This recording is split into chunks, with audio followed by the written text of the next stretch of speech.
The following is a local resident producers program.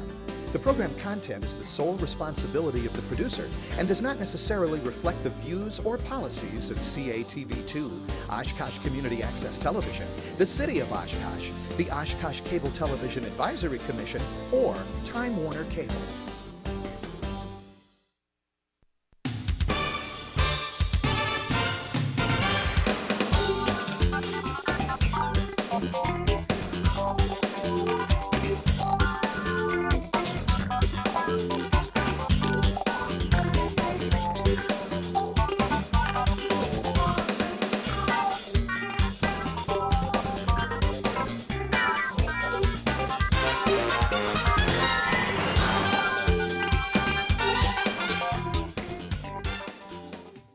Hi everyone, welcome to another edition of Eye on Oshkosh. I'm Cheryl Hentz, along with my co-host, Tony Palmeri.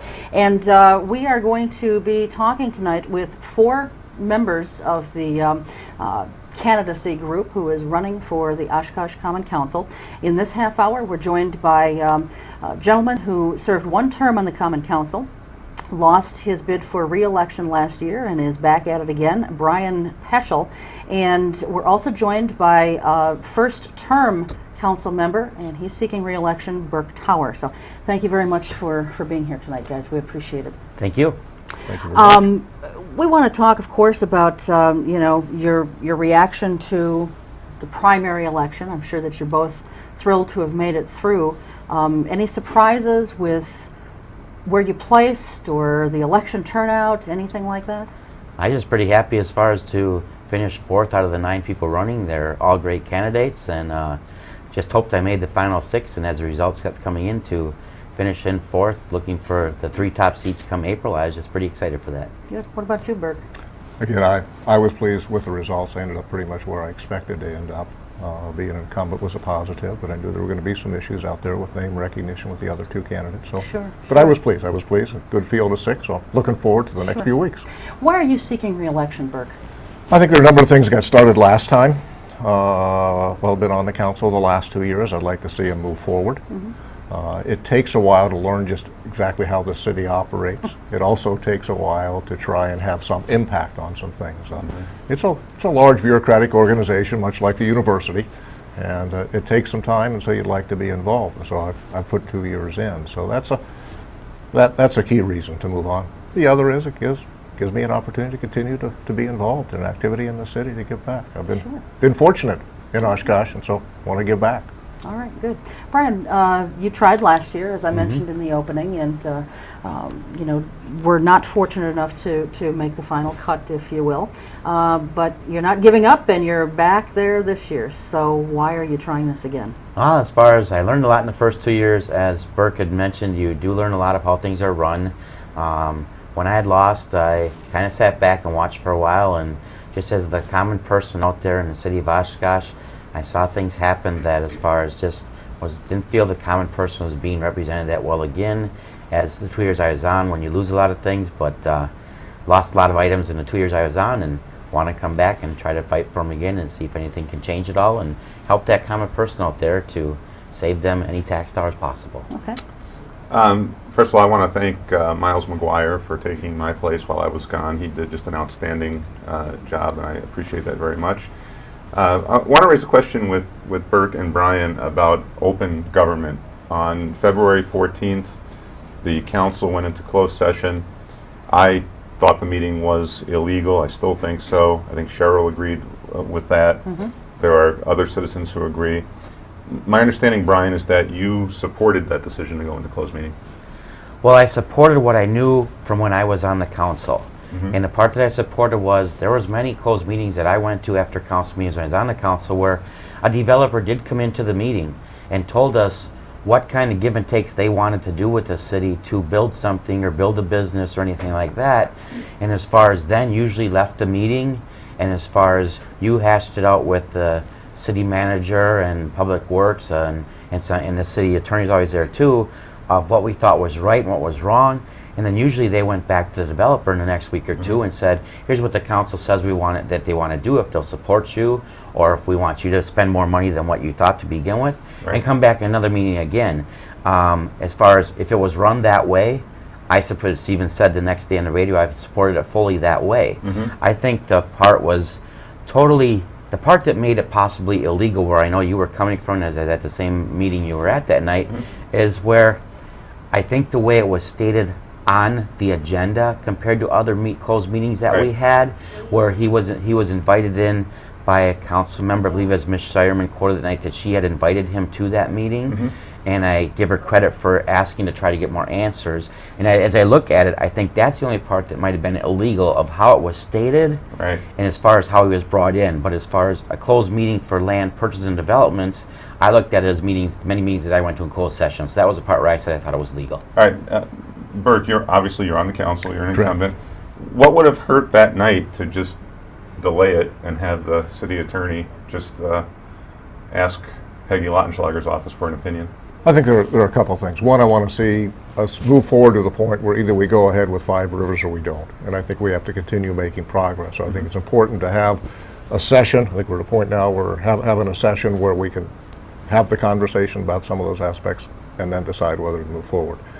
The problem with waiting, first of all, as you know, during the day, you brought up the point of being illegal. I responded, you sent an email to each of us, and so the first thing I did was ask the city attorney, because that's the individual who represents us, basically. Sure. And the city attorney gave me the view that it was a legal meeting. And so that I took his view into consideration.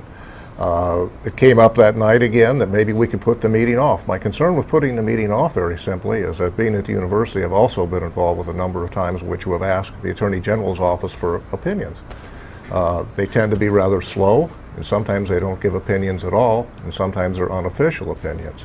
The concern I had is that if we put it off, we could put it off. We put it Okay. off for several weeks. I mean, All even right. But now it's looking, from what we're reading in the paper, that essentially in that closed meeting, the developer, Tom Doig, told you guys that he doesn't have the money yet to go forward. Is that the proper topic of a closed meeting at this point? I'm not going to get into what happened in the meeting because I think you're probably aware that Mr. Rickman in the Northwestern filed a complaint with what happened in the meeting. As a result of that, there's some legal proceedings all that right, are going all on. right, So all right, all right. I'll be more than glad to talk about why I went into the meeting, Well- but not Sure, all right, aspects of okay. the Sure. meeting. Well, let me ask this question then, Burke. I mean, I appreciate what you're saying about the fact that, you know, you don't want to see delays necessarily, and you think that Correct. it should move forward. I appreciate that, and I respect that. However, it seems to me that the attitude was, okay, we're not going to delay this because a group of citizens has concerns, but you will continue extending the time frame for Mr. Doig. You know, the January 16th thing came and went, and so that was kind of extended out. He was going to break ground by April. That's what he told me. That apparently is not going to happen, especially since we're now into the early part of March. Now it's sounding like, you know, June or beyond. So why is it okay to extend him more time, but not citizens that you're elected to represent? I think that's kind of a complex question there, number one. I don't look at it in that context. I look at this as Five Rivers as potentially being an important project for Oshkosh. It should not go forward if it's not good for Oshkosh. I agree. And so I think also it's an entrepreneurial venture.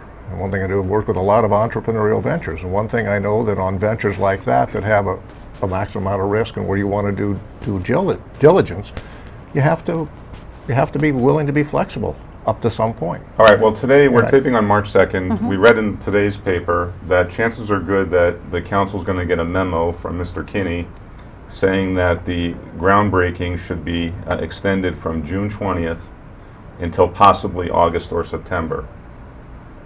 Let's assume for the sake of argument that there's a request of the council to push this back into August or September. Would you support that?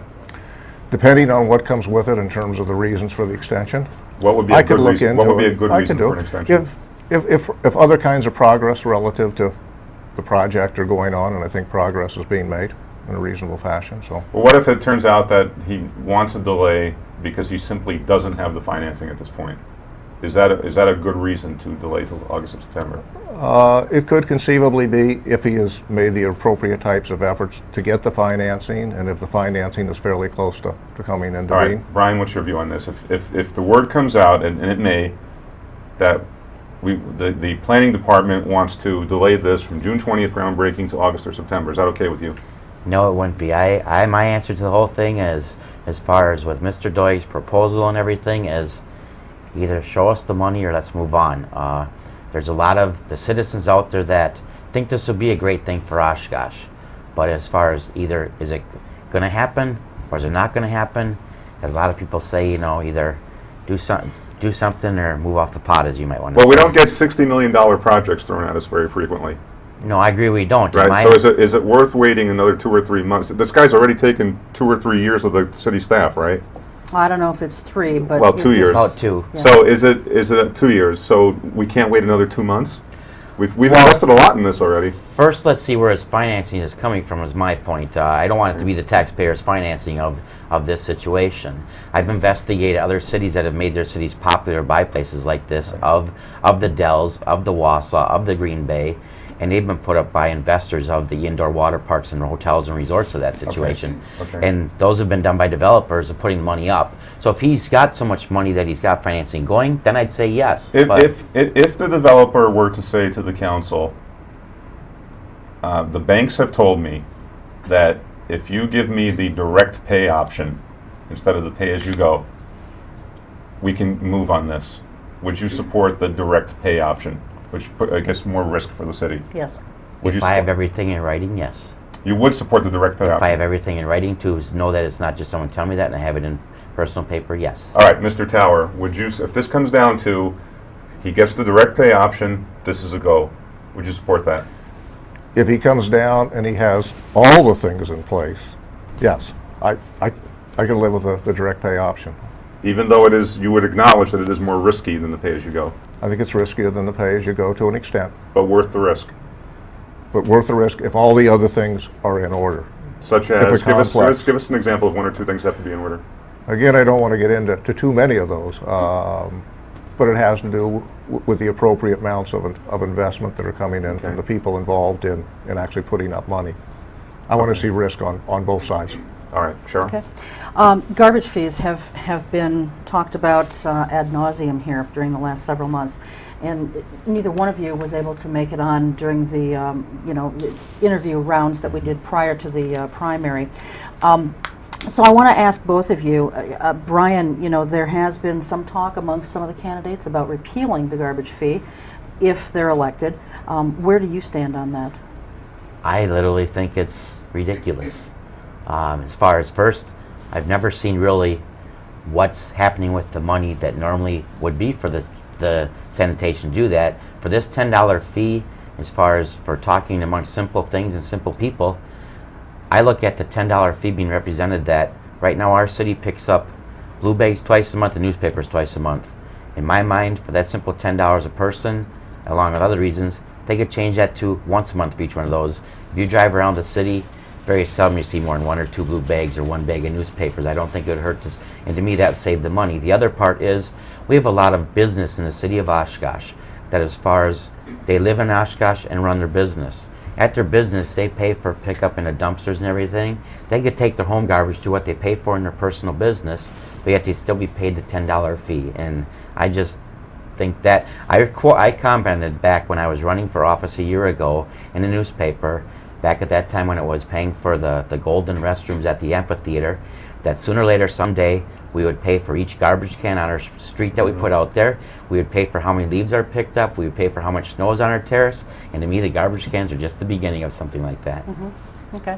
Well, Burke, when this came up at budget time, you were not in favor of the garbage fee I was very much necessarily, opposed and to you it. wanted to, you wanted to try and find a way so that it didn't have to happen. Correct. If this came up for repeal, and there was a way to put money into the budget so that we wouldn't need the garbage fee, would you support that?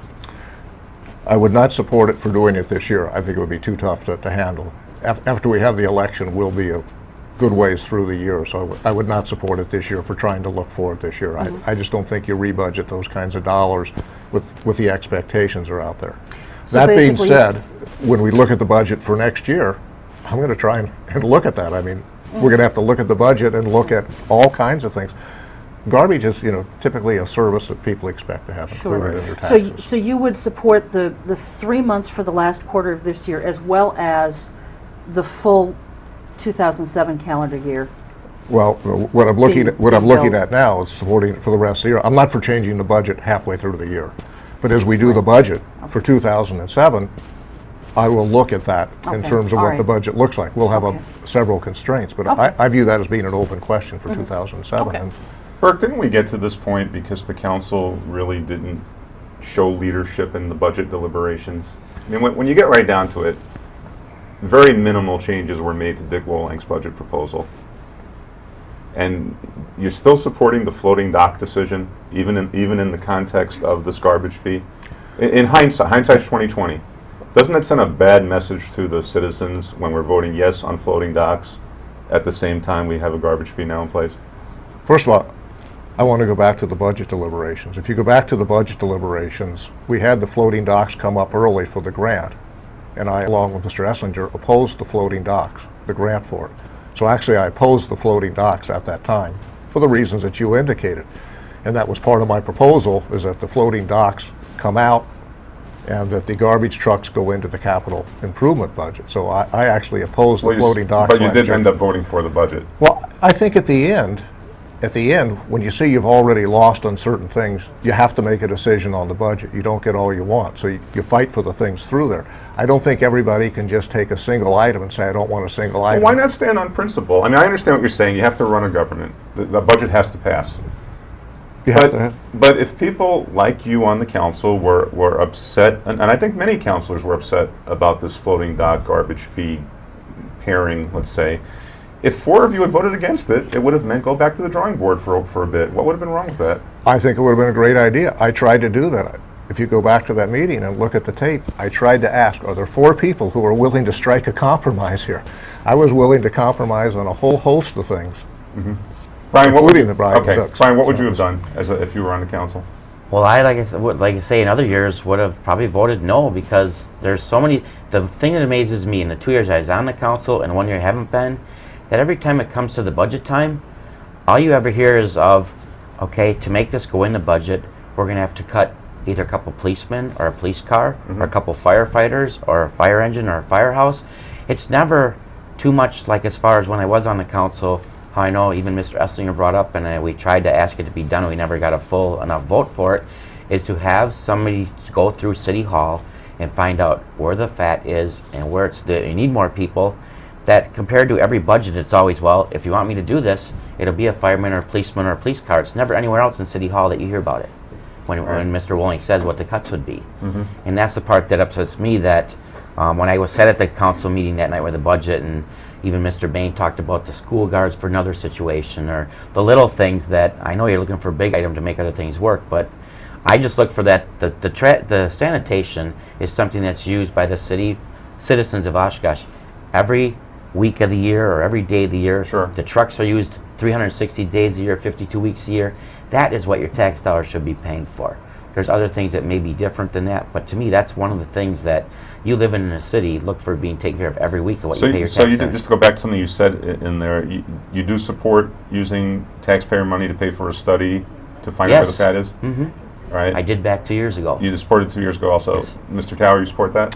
Yes, I do. In fact, we have recommended for next year that will happen. And it will happen. It's going to be, it's going to be looked into to see what the price is going to be. Obviously, we're going to look at the prices, and we've looked at some alternatives. So I think you're going to be hearing some things over the next month. Why not just have and a the half. UW Oshkosh College of Business do this? That's what I don't understand. Why not have some students do it? It may be a way to do it. A student study sometimes, as you know, Tony, I mean, Yeah. we're going to want a really valid study on this, and someone who can do it with a reasonable fashion within a reasonable time frame. And it's possible that may be one alternative to do Sure. it.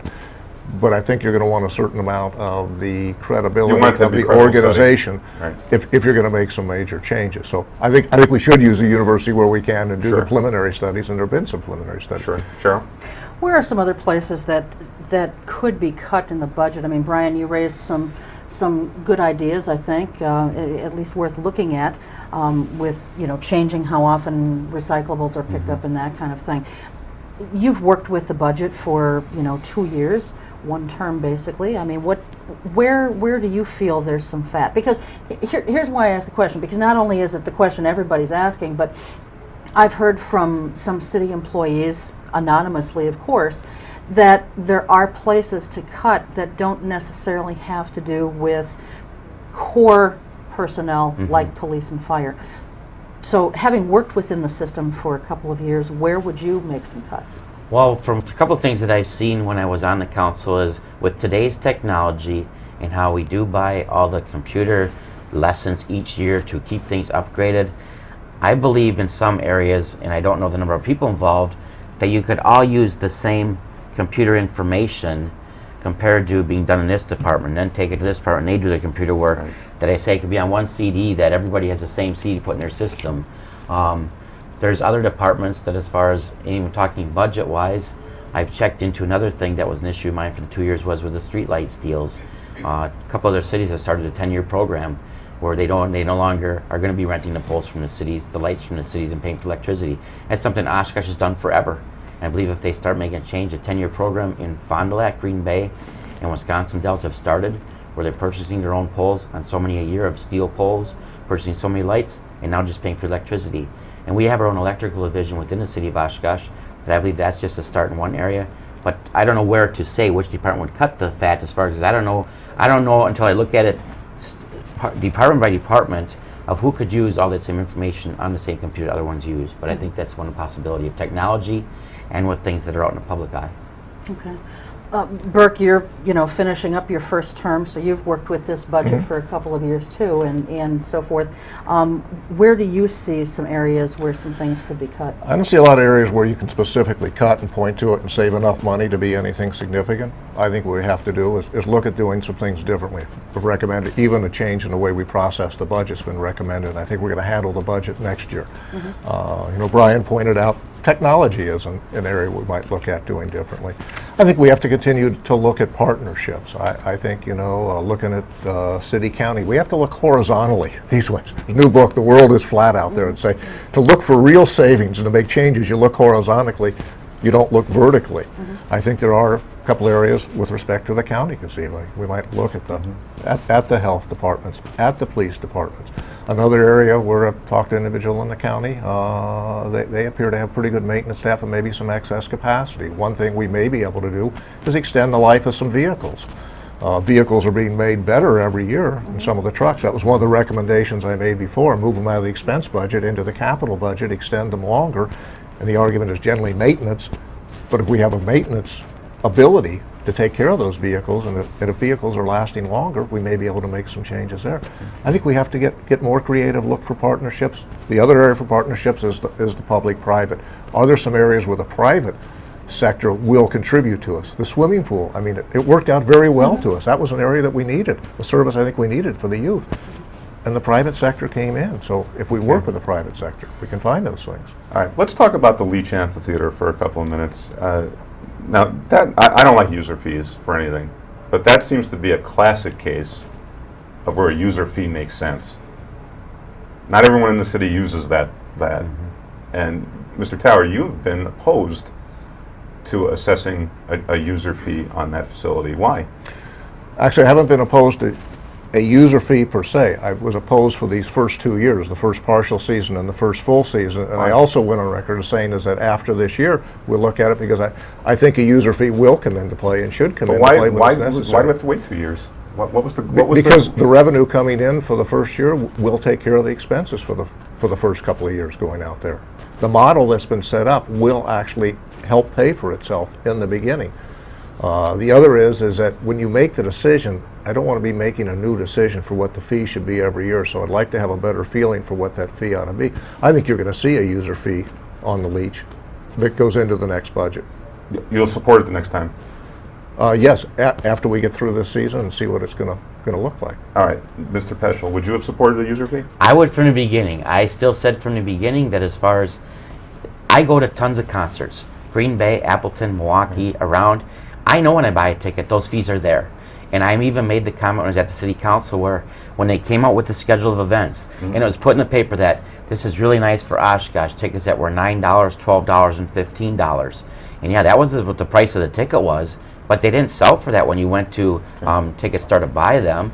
And they made that money. That didn't come to the city as far as the finances go. That was above and beyond that they made up in Green Bay. All right, so you want the fee on immediately? Definitely. All right, one more question on Leach. Do you think the city council should put some pressure on PMI, that's the company that runs this, to make the fee for volunteer organizations that want to use this more reasonable? They're pricing people out right now. That's not right, is it?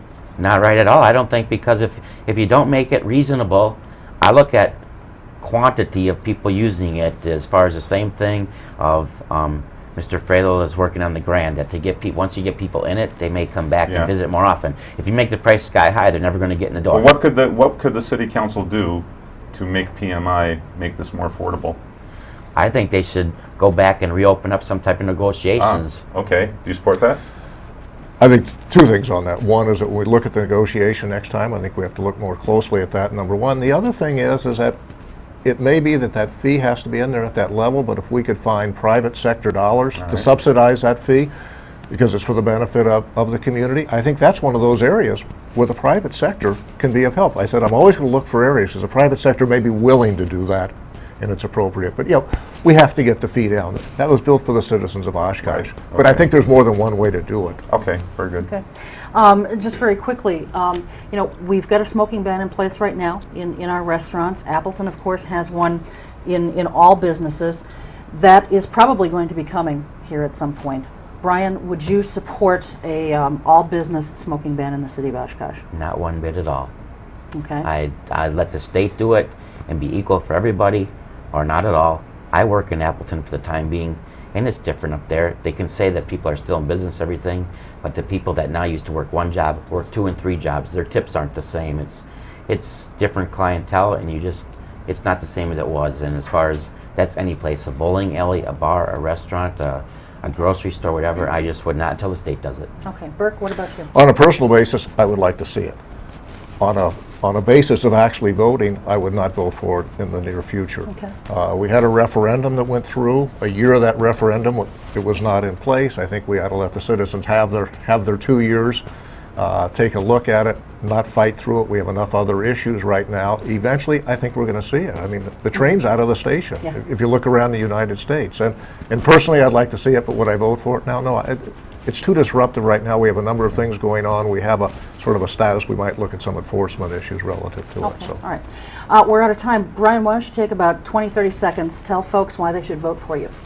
Thank you, Cheryl. I ask people to vote for myself on April 4th for Brian Peschel on the ballot, where I'm your common person, a citizen in Oshkosh that is out and about in the public, wants to take care of our own, of the people who live here and reside here, for lifelong citizens, to keep Oshkosh proud. I just simply ask for your vote again on April 4th so I can represent you another 2 years. Thank you. Okay, Burke, go ahead. Yes, I would also like to have your vote on April 4th for a number of reasons. One, I think I've demonstrated my commitment to public service here in Oshkosh over the past 29 years. I think I've also demonstrated a temperament to work with others, and that's what we have to do to get things done.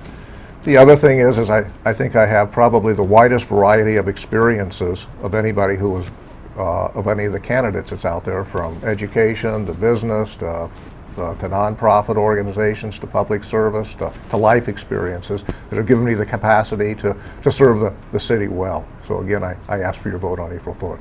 Okay, very good. Thanks to both of you very, very Thank much you. for being here. We're going to take a short break. When we come back, we'll be joined by Mark Madison and Kent Monty. We'll be right back. We just escaped. I escaped I escaped by foot. and ran across a border. I couldn't practice my religion. I was put to work in forced labor camps. If I stay in Cambodia, I would have been dead by now. If you think differently, then you're an enemy. If you know how to read and write, you're dead. You speak your mind, you're dead. The only way to express what I wanted to do was to get out. I got to the country when I was about 14 years old. I was 20. I was 24. I came here with nothing. No money, no English. America stood for freedom, it stands for freedom, and that's what all my generation, young generation, wanted to be there. For the first time, I felt like I have a right to be on this earth. Here, you can do whatever you want to do. I love my life here. I feel at home. I'm free to do what I want. Freedom to me means my life.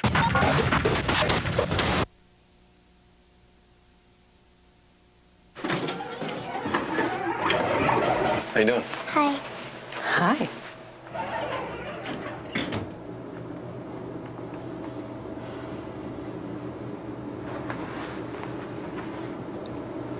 Have a nice day. You too. Thanks.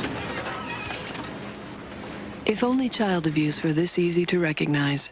If you even suspect abuse, call 1-800-4-A-CHILD. All calls are anonymous and confidential. Trust your instincts. Poor nutrition today will increase Sarah's chances of anemia, add to her healthcare costs, sick days, even stunt her ability to learn. And the thing is, Sarah's not even born yet. Get proper nutrition before it's too late.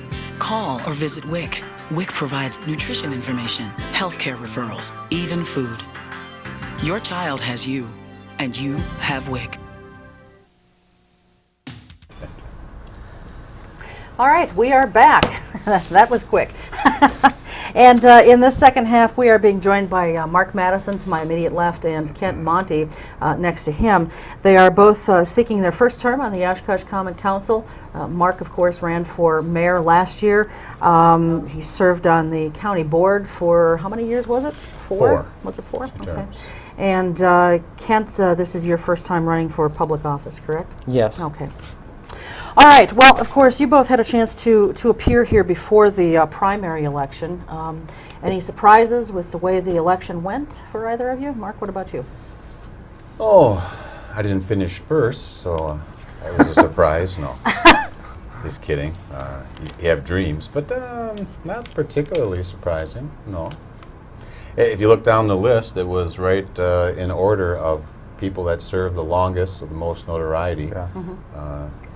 Even though Denny wasn't on the council before, he spent whatever, 12 years or 15 years on the council. So. Long time. Yeah. School board. Yeah. Yeah. Well, Kent, what about you? How did you feel about the turnout? I was in the, I was results? biting my nails right up until 11 o'clock when the final two awards came in, because I was right on the bubble for a long time. I was really worried. You know, I didn't know how it was going to turn out. This was my first election, and it was very exciting.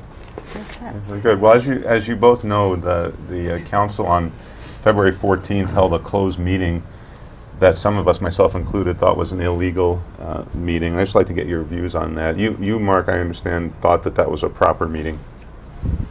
Well, I'm not a lawyer, of course, but it struck me as being legal from my non-professional opinion. I didn't think the city was going to do something permanent or decisive behind the closed doors. Mm-hmm. And so I was reassured by that. And you know, could there have been maybe more publicity or discussion and opening to people, generally speaking, before we ever got to that point, so people were more aware? You know, maybe so. Okay. Maybe that would have helped. Because I'll phrase it to Kent in this way, because it strikes me that the purpose of closed meetings is to, at least if the statutes mean anything, to negotiate when you're in a competitive environment. Correct. That requires a closed meeting. Does it seem to you like the Five Rivers is still a competitive environment? No. It's a No. done deal. It certainly appears that way. I don't know of any other developer that's even looking at the property, much less competing for it. So you had problems with that meeting? Yes. I have a similar interpretation as you did. Even reading the election, or during the election, I was invited to a chamber, Run to Win. Okay. Or like a little Seminar. There you go. Thank you. And they went through open and closed meetings and the requirements for such. Mm-hmm. And Warren Kraft even came out and talked to us then and gave us his opinions of it. And what happened that night even contradicted what he told us that night. All right. Now, it seems we're taping on March 2nd, and it sounds like the City Council will very soon get a letter from the Development Department asking them to delay the Five Rivers groundbreaking even further. I guess the target date had been June 20th, but they're going to be asked to delay it until August or September. If you're on the council, would you support delaying this project until August or September? No. Why? I don't think the project should go forward. They don't have the financing they need. I had the opportunity today, they released the prices for the condos, and I have those here with me tonight. I don't think this is a feasible option for Oshkosh. Basically, you're saying because he hasn't come up with the financing by now, that he should get no more delays. Right. All right, correct. Mr. Madison, what's your view on this? Well, you know, I'm going to, I guess, take some issue about the competition. If it was a done deal, I think they'd be building. But I think both of your statements, they're still looking for the financing. We don't know what's going to happen. That's something that wasn't brought out the night of the meeting as far as the secret meeting, was that the city is making some kind of offer to this individual group. Now, if that had been made public and this all falls through, then anybody else that would want to come in would hold the city accountable to that same offer. They'd want the same deal. Maybe we don't want to hold the same deal to everybody. So I still think there is competition until even though our city attorney until it is a done deal. Right. But even though our city attorney says that if we pull out at this point, he can sue us, that's not a done deal. He has said that publicly, our city attorney. Well, obviously, Tony, we're going to agree to disagree on this, and you have your opinions, and I have mine. I don't really think it was a secret meeting. I don't think we as citizens were shortchanged because of it. And as far as pulling the plug on the deal, I mean, I would like to see it settled. I think it could be a real advantage to the city to have this project go forward. It's a lot of money. The biggest concern to me is their negotiations with the city stopping some other negotiations. If that would be the case, I would be disinterested in giving them any extra time. If there's nothing else going on, no other people waiting in the wings that want this piece of property, I'm not sure a few weeks or months make too much difference. Okay. Mr. Jackson Kinney, though, our community development director, said that there are other people looking at this and there are other people interested in this. That was one of the reasons that he felt it needed to be made a TIF a couple of weeks ago already. So do you think then that the city should be out there not just talking to Mr. Doig, but talking to these other folks as well and trying to get the ball rolling with them? Well, I think part of the answer to that, and relating to the TIF, is that TIF does not encompass only the property for Five Rivers. There's additional space there. So I'm not really sure that Mr. Kinney wasn't talking about the entire TIF. Other individuals, other builders could be looking at property in addition to the Five Rivers. Okay. Now, Kent, you've said pull it on this, so the question then has to come up, does that mean you don't support downtown redevelopment? No, I've been opposed to this project, but it's a $60 million project. That's a big ticket item. So if you come out against something like that, people are going to come out with this garbage that you're against development and all this stuff. Actually, so how do you answer that question? I'm actually all for development, and I wouldn't mind Five Rivers building on that site one bit. I just don't like them doing it with $6.5 million of our money up front, and then another $9.5 million over the next 20-some years. That's what I have a problem with. Mark, if Mr. Doig were to say to the council, I can get my financing today if you give me this direct pay option instead of this pay-as-you-go option. If you were on the council, would you support that? Could you say that again? There's two options for paying for this from a city standpoint. One is the pay-as-you-go, which apparently is less risk for the city. One is the direct pay. We give them more money up front, but the city is at more risk. I prefer to see the pay-as-you-go. But if he said, I can break ground now with direct pay, or if he said, see again, because they're keeping this all secret, we don't know. If he were to say that's the only way I can get the financing is with direct pay, is that something that a council should take a risk on? He'd have to show the city the money. It wouldn't just be his word. There'd have to be some safeguards, which there are safeguards in TIFs anyway. The city does not enter into these unless they got guaranteed payback. All right, Cheryl. From the lender. Okay. Kent, you said on your blog site, you talked a lot about Five Rivers. And then you said, I will contend if Five Rivers is such a good idea, why does Mr. Doig need our money to do it? Why can't he provide the money himself or get more investors to help? And then you said, ask him. I did. Are you suggesting that citizens, if they want answers, should call Mr. Doig? If right now the way the city administration and the council is set up, yeah, that may be the only way they're going to find out. Why would you not just bring this information forward? You know, if you're a private citizen, okay, and you've called him, and you've gotten information from him, and you're not elected, okay, so why do you think that he would share something with you that he wouldn't also share with other people? Well, when I talked to him, I told him I'm simply a taxpayer. I'm concerned about the amount of money that's up at stake here, and there were many questions that he did not answer. Okay, I don't have all the information. I'm an opponent of this project. I've made no secret of that all the way to this point. I don't want to come out and bash on the project and give the community a bad impression of it. You know, I don't want to be accused of sabotaging this project. So I'm keeping, for the most part, some of the information to myself on what do you want to know? I mean, well, I mean, I don't know. You tell us. I mean, you want to be the elected official. You want to represent us. So if you have some information that you think is vital, that it could make or break a project, I don't know that you have that kind of information. No, I don't have that information. As a matter of fact, the information I've got here is I downloaded off of his own site today. He posted the prices. Right. Okay. Well, and that's fair. That's fair. I just don't know that we want, you know, 1,000 or I can't actually imagine that many people taking the time to call him, but conceivably, I mean, a lot of people could call him, and I don't know that he wants that kind of level of people calling him. I mean, he's trying to run a business too. Correct. But nothing's stopping him from going to the paper and not at all. Telling people. That is true, although Mr. Kinney apparently is trying to kind of quash some of this as well. Yes, he is. And that too isn't right. But that information I got second hand, so I didn't hear Jackson Kinney say that straight up, so I can't No, I got say that firsthand from Mr. Doig. So. Yeah, so did I. So did I. But there is a website, and people can check out what's on it. There's quite a bit of information. Right, I understand that. And even more so today, they're looking at an average price starting at $250 per square foot.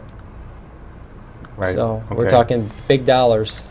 I want to move into the issue of the garbage fee. I know you've both been asked this, but let's make sure we get your official position on the record again. Mark, what should happen with this garbage fee at this point? If you're on the council, would you vote to repeal it? I've gone on record saying I'd look for alternatives if they're out there. I like to see myself as the progress candidate, the candidate for progress here, continuing redevelopment and growth in our city. As you know, we're in a bind financially, $660,000. Sure. This was voted in favor of on a 4-3 vote, and here we are with it today. I think we need to find out how much money this is actually going to collect, and where is that money going to go? Are we creating a utility here, or just what are we doing? I'm not sure we know the total amount of money it's even going to generate, and then where is it going to go? Is it going to stay in garbage, or is it going to go elsewhere? Right. And as a progressive, you would oppose any regressive taxation. It is regressive. Yeah. And that's unfortunate part about it. Yes. Right. And you would agree with that too, when you can. What's your view on this? I don't like the garbage fee. I think that we pay taxes for services such as garbage collection, and that it should stay there. It stay on the tax roll. Yes. All right. But yet the entire thrust of your campaign is that one of the thrusts of your campaign is that taxes are too high. Yes. So are you saying that you would support a tax increase to maintain garbage collection? No. So you're saying then that things need to be cut from the budget? I think money could have been spent smarter rather Such as? Well, I've said it before. One of the options that the council had in their budget negotiations was having or buying 2 garbage trucks this year. Right. They could have easily put that expense in the capital improvements budget, and then there would have been more than enough money in the operating budget to keep the garbage collection on the tax rolls. Another expense that they spent money on this year is the floating docks. Right. Which again are not necessary. That's $284,000 that they're spending on something that isn't necessary, and it's only going to benefit maybe 10% of the city residents. Let me ask you a question at this point. You didn't like the garbage fee. You didn't like the floating docks. So had you been on the council, would you have then voted no on the entire budget? Yes. All right. Now, Mark, you didn't like the garbage fee. You didn't like the floating docks either, I believe. I don't think you didn't like that spending that money while there was a garbage fee for floating docks, or did you? Well, I don't know that it doesn't look right when we're in a tough time to spend the money. Only half of the floating dock was paid for by the city, and then it came under the CIP, the Capital Improvements Program, which are different monies that we bond for. Right. If we could bond for the garbage fee, I'm not saying that we would want to, but if we could bond for the garbage fee, then it would come under your property taxes, which some people say they'd prefer. All right, because where I'm going with that, Mark, is I'm just basically trying to ask, would you have voted for the budget that the council passed?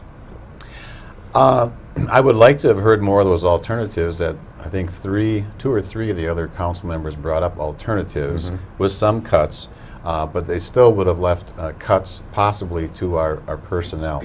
All right. And I hate to see the personnel cut. You know, there are a lot of talks going on about how you're going to balance this budget. Are you going to cut personnel? I'd hate to see that happen. Sure. I think 83% of our budget is personnel, 55% of which is fire and police protection. Do we want to start losing those people? It's a scary proposition. I'd rather see some kind of a study first from the bottom up of our city. How do we compare to other communities? People talk about cuts. What are they going to cut? I'd like to hear the other candidates stand up and say what that is. And before that happens, I hope we're going to look and find out if we really do have places that are extravagant. Yeah, and I think you have said that you do support a study of that, right? The study, yes. Right. You support the study? A study? Not at the expense of the taxpayers. I mean, if we can study this ourselves, it'd be great. internal. I mean, you can sit down and look at the budget. You can find different ways to be creative and save money. As a matter of fact, I got one idea from somebody that suggested to me of better ways of paying their benefits. It wouldn't hurt the city workers in any way. They'd still have the same benefits that they have right now. They'd still have the same options for health care that they have right now, but it would cost the city less money. You don't think it's worth, let's say, I'm throwing out a number, $50,000 of taxpayer money for a study that might show us how to save millions? Wouldn't that be a $50,000 well spent? That would be $50,000 well spent, but in the same token, if you're spending $50,000 to save $100,000, you could have saved yourself $150,000 if you would have tried it yourself first. Do you support a taxpayer-funded study? Sure. I think we can do it internally, though, and see where we end up. If we still have questions, we maybe need to look outside. All right, Cheryl. Okay.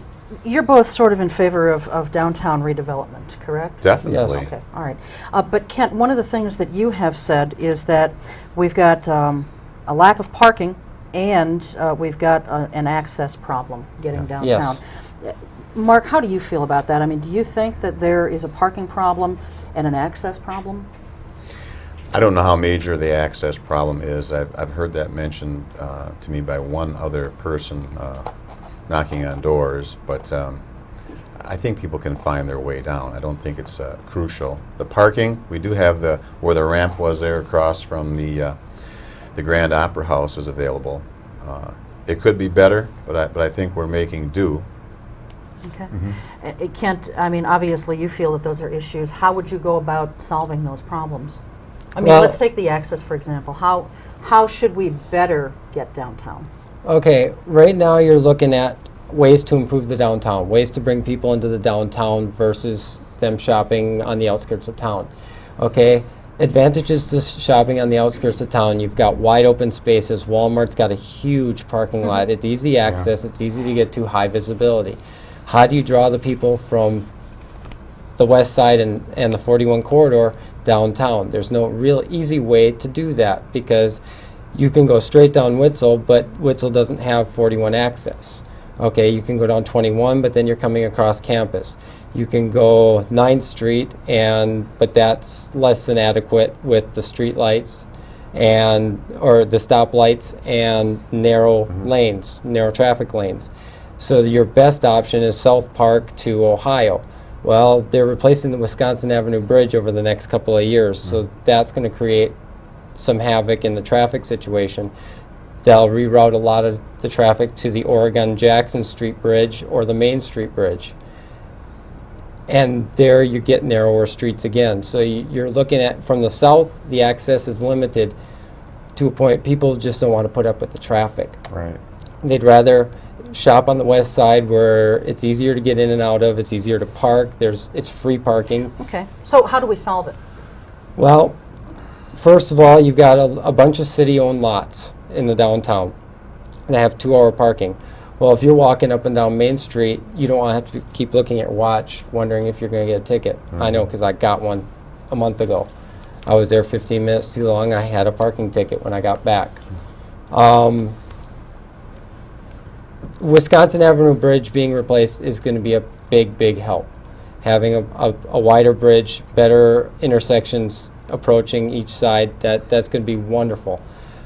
I'd like to see the same thing happen to the other bridges as well, and maybe some of the access roads, but I don't know how much that would cost. I don't know how you fix that, but I think that's one of the things that would need to be fixed before you go spending a bunch of money on developing buildings and such downtown. But we'd still have the same routes, it sounds like. May I?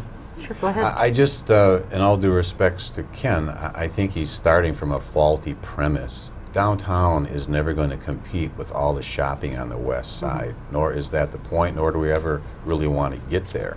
I think what we want to develop is our downtown as a unique entity, which it is. The Gallery Walk is this Saturday, 6 to 9. We have some fascinating artwork and other places available for people that they're just not going to find out there on the Beltline. So I don't think it's really a matter of competing, and I think there are adequate places to park and survive and enjoy yourself. I think we need to utilize the downtown for what it is. It's novelty, its sense of community.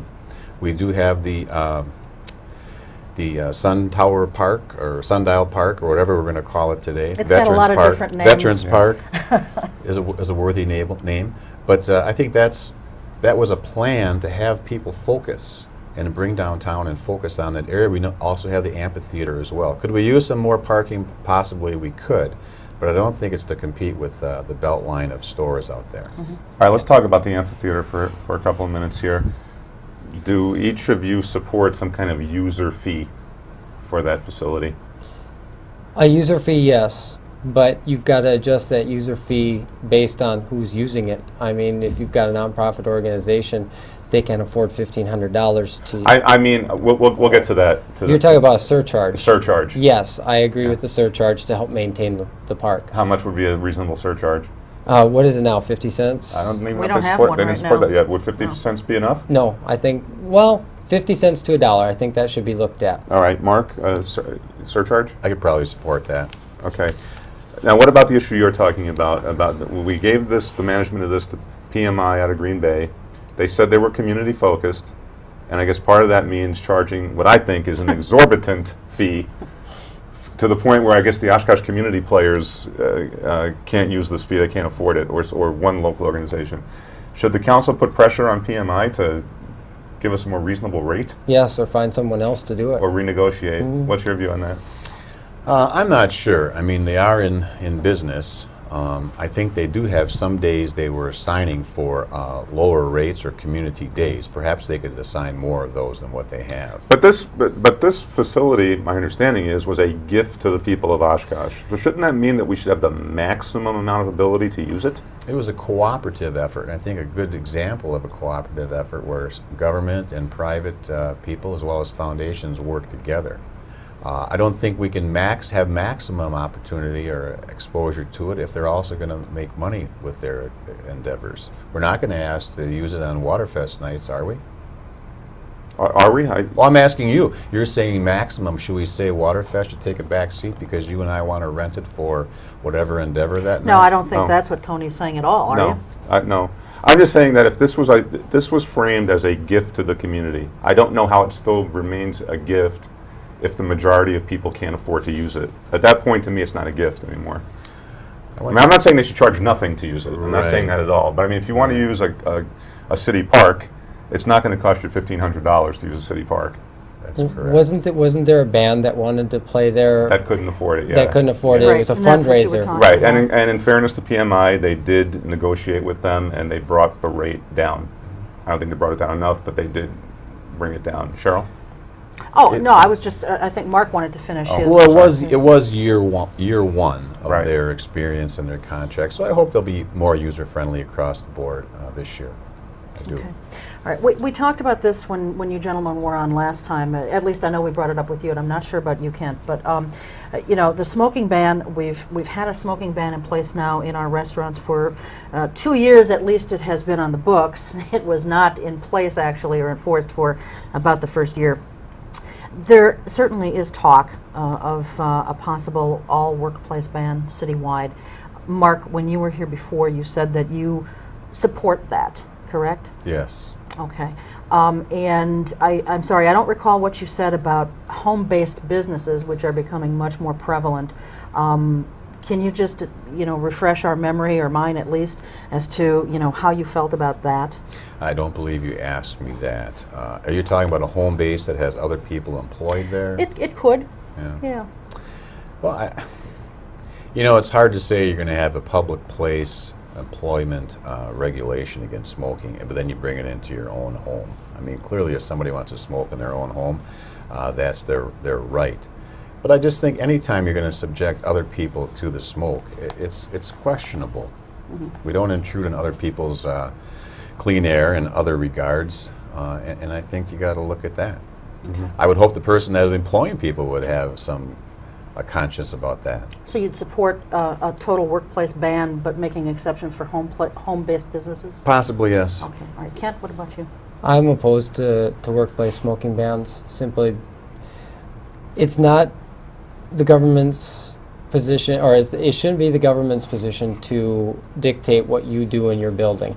It shouldn't be the public's position to do, you know, to dictate what you do in your building.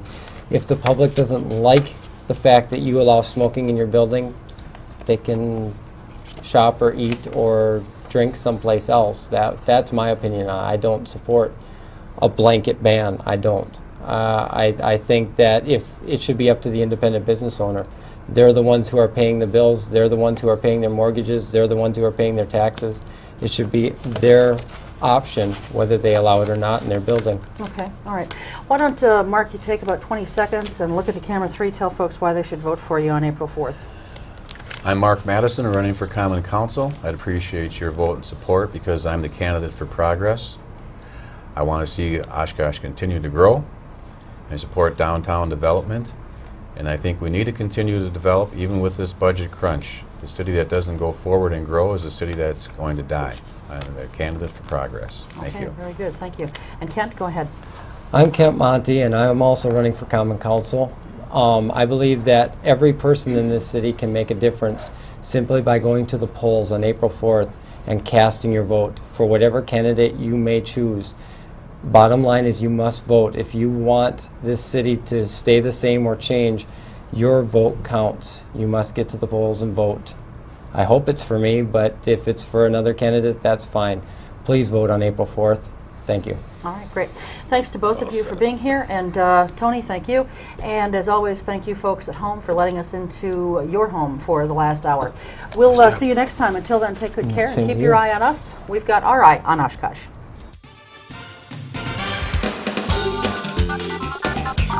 Thank you.